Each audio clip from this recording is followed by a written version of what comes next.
Okay, this is just a quick little tutorial for Chapter 7.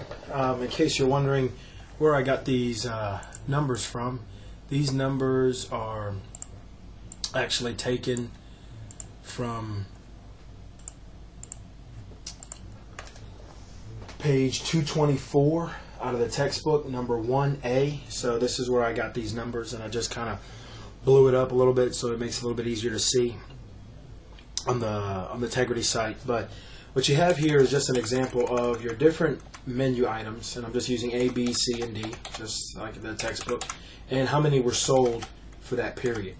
Now the first thing you really want to do is go ahead and create a total. So what I'm going to do is go ahead and create a total, and this is going to equal the sum of these four items. So we know for over that period, for these four items, we sold 200 portions. Now, what we're going to do here is we need to figure out a popularity index, also known as a P index. So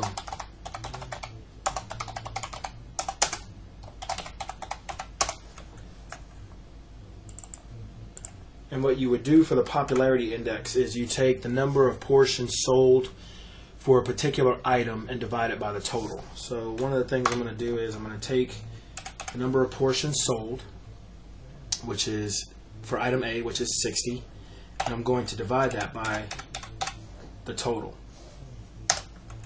And this is a percentage, and it just lets us know that item A accounted for 30% of the total items sold that day.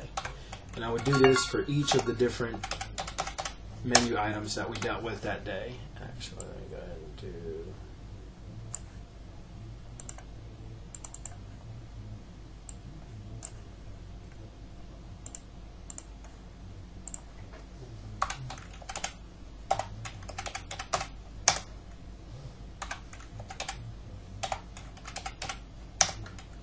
Okay, once you have your popularity index, and that's really all you're doing for this particular assignment is figuring that out. Now once you do that, typically what you would then do is use this number if you forecasted. So let's say your forecast sales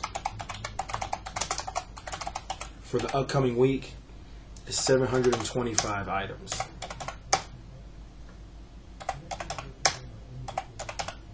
Now the reason I put 725 in each area is because that is the total number of items we're actually expecting to sell.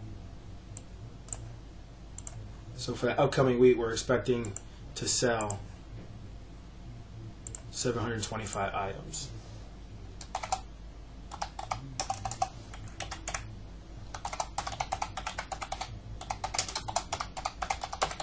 And now what we're trying to do is we're going to try and figure out our forecasted portion amount. So what we're going to do is we need to take our forecasted total sales and multiply it by our popularity index.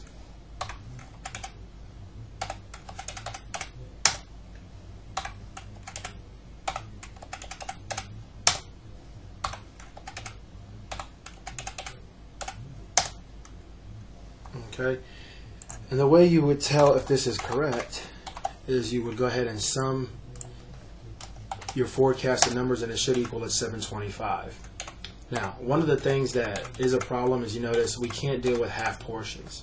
So we need to try and actually predict that with these two, we need to take it up a portion. So this is just a really brief, simple chapter, and this is an example of how you would use all this information to come up with a popularity index, and then use that popularity index to forecast your sales for the upcoming period.